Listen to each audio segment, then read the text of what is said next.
how to use the exact function in Excel. So what it does is it compares two values, specifically text strings, and then from there returns whether or not true if they are exactly the same or false if they are not the same.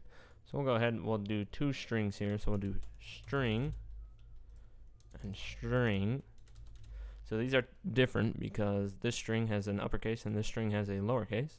And we'll do one more here. We'll go ahead and actually put in a regular string.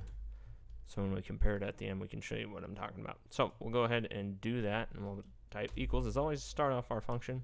And then exact checks whether two strings are exactly the same and returns true or false. Exact is case sensitive.